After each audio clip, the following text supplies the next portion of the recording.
Welcome to the second part of a LaRouche PAC interview with Michigan State Representative Jim DeSena, a first-term Republican and a member of Michigan's Freedom Caucus.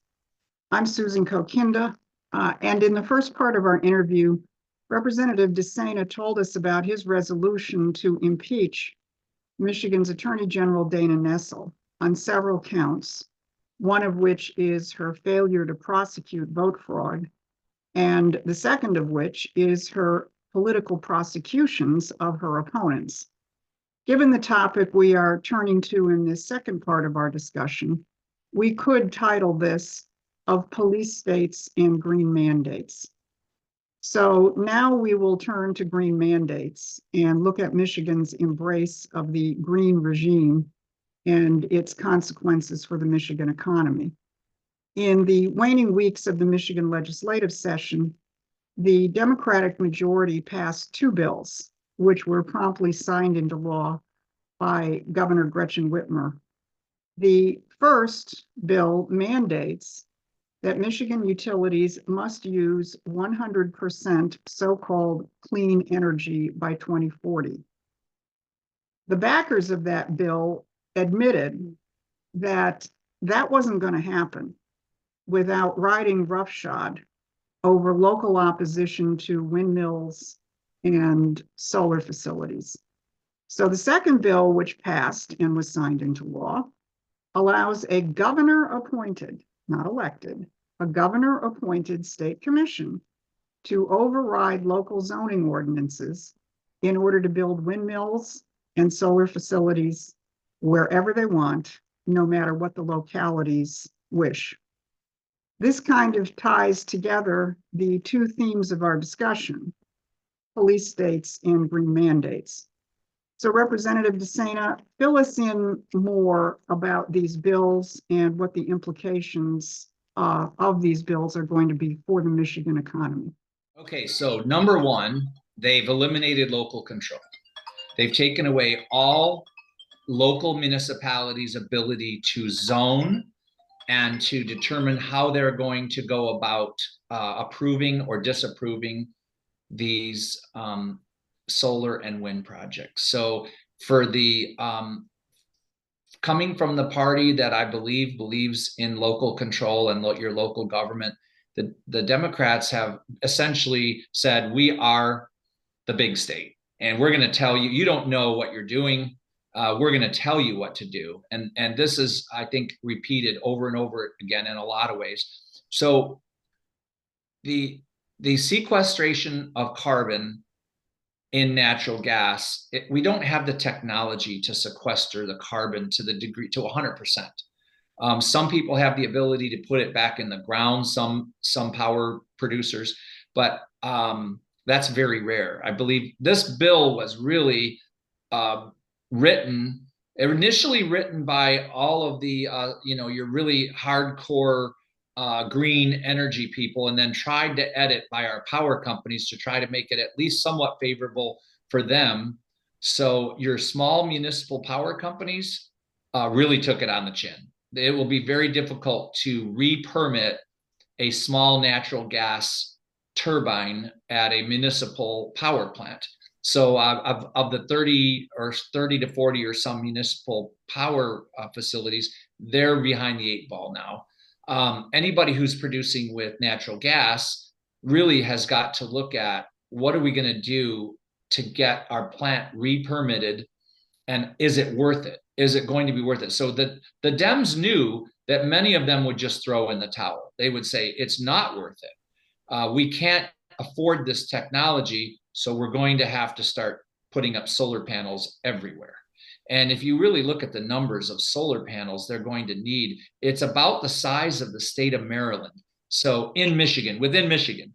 So take Maryland, put it in Michigan, and put solar panels on the whole state of Maryland. That's how many solar panels we've got to have to be able to supply what they're estimating we're going to need for the current production.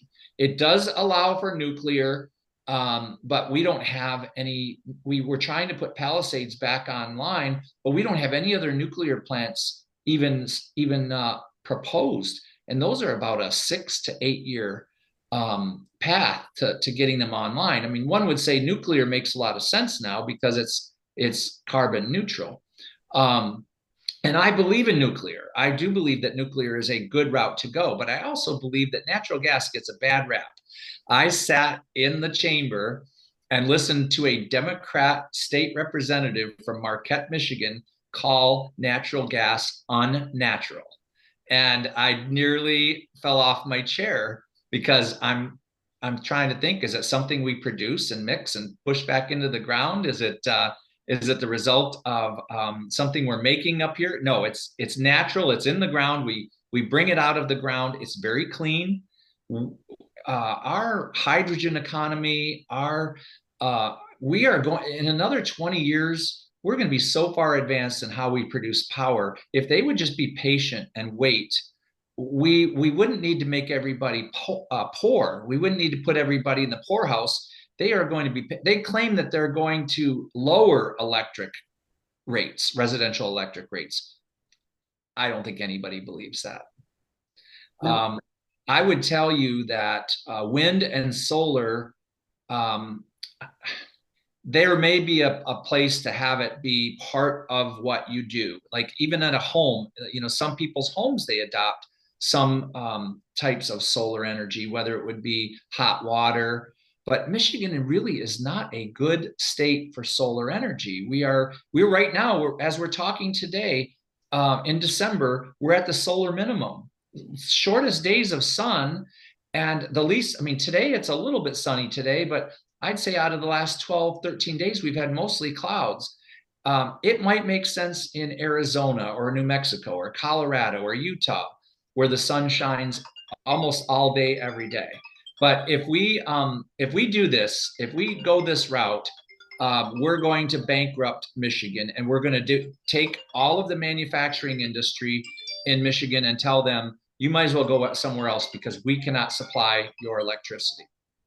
That's right. And the time frame is expedited. I believe under the new legislation, we're supposed to be 50% clean green energy by 2030 and 100% by 2040. So just as you said, if you were serious, you would be moving toward nuclear, and you would have a crash program to license and build nuclear power plants.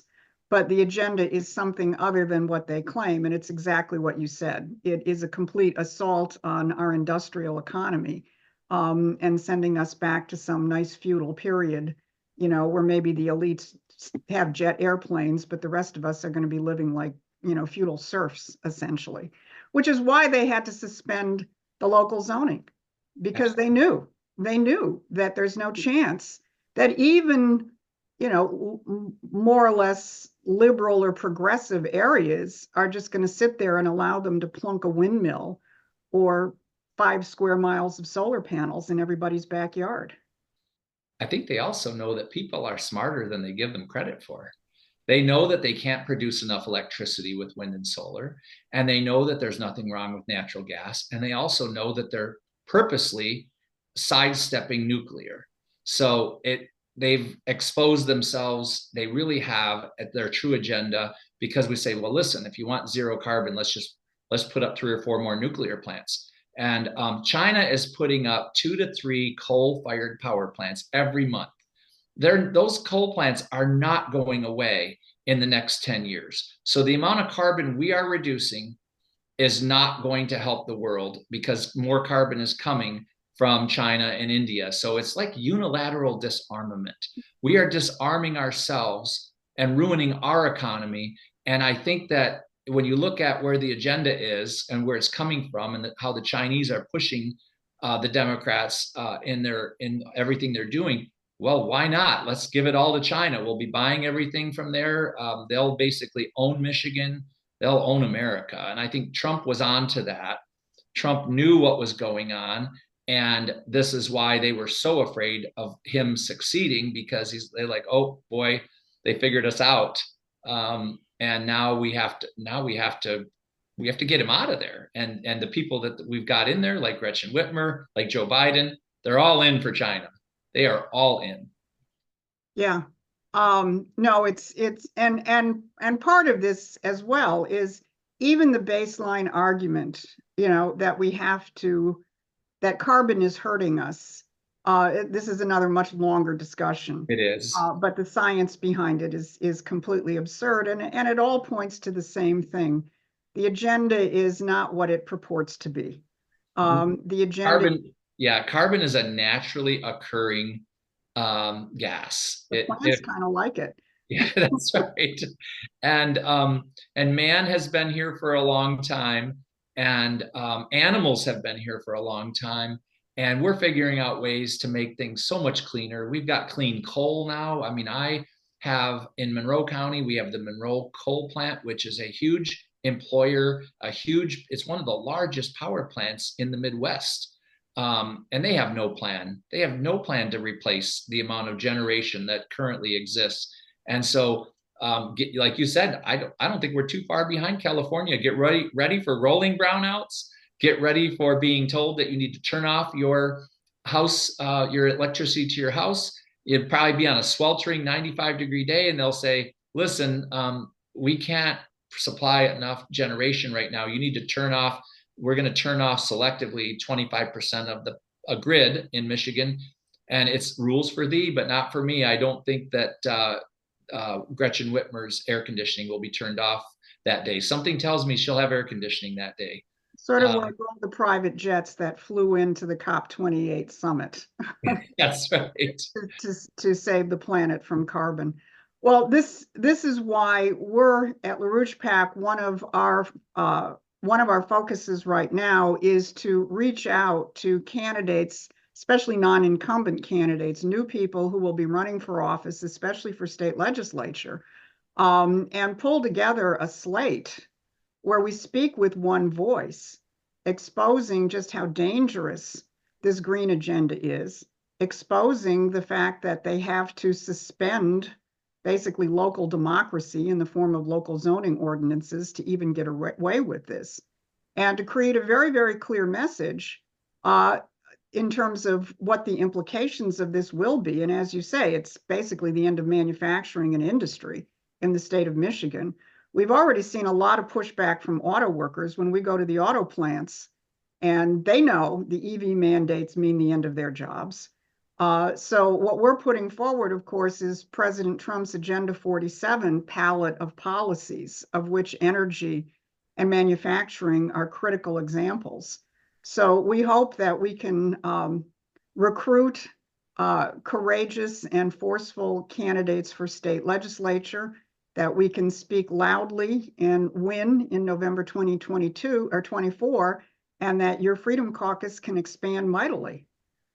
That's my hope. And I know we did stand together, and to give all of our caucus credit, we stood together 54 against the green mandates.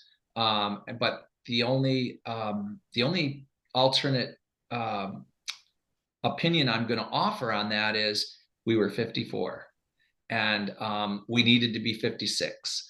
And how do we get to 56? How do we win? How do we get ourselves into the majority? Is it by going along with these types of things? No, it's fighting them. Is it by going along with Dana Nessel and only having 8 people in our caucus fight Dana Nessel? No, it's by fighting her every step of the way on her fraudulent prosecutions or her lack thereof of actual breaking of the law. So people have asked me, why are you the only ones? And I said, well, I came here to fight. I wasn't worried about my reelection. I didn't come here to worry about just raising money. And people will tell you when you get to this town, hey, keep your head down, raise some money. You'll get reelected. You'll be here for a while. And as a result, we don't ever stand up and fight. And you've seen that evidence over the last 25 years. People have called Michigan one of the most corrupt state legislatures in the entire country. And I am here to tell you, really, that is true. That's a whole nother discussion. We could talk about the corruption in Lansing and the corruption in our legislature. It's on both sides. I will freely admit that. And you could contact me and say, Jim, you call the legislature corrupt. Can you go into that in a little deeper, with a little more information? I can do that. So, we're dealing with a non-functional, dysfunctional, and frankly evil system, which is embedded within an entire globalist system, which is why they're so afraid of people like Donald Trump. But they are also afraid of people like Representative DeSena and his colleagues who actually stand and fight.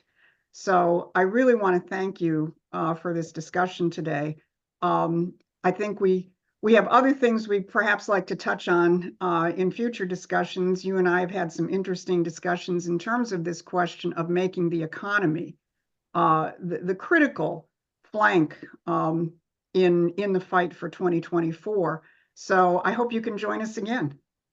Thank you, Susan. I'd be happy to. Economic freedom for all of us puts us in a place where conservative government can thrive when we have economic freedom. And we're dealing with people who just do not believe in that concept. So thank you so much. I want to keep banging that drum for sure. All right. Again, thank you for joining us. We in Michigan appreciate your fight and your colleagues' fight. And will be very happy to let other people in the rest of the country know what is going on here in Michigan. So thank you again. You got it. Have a great day. You too.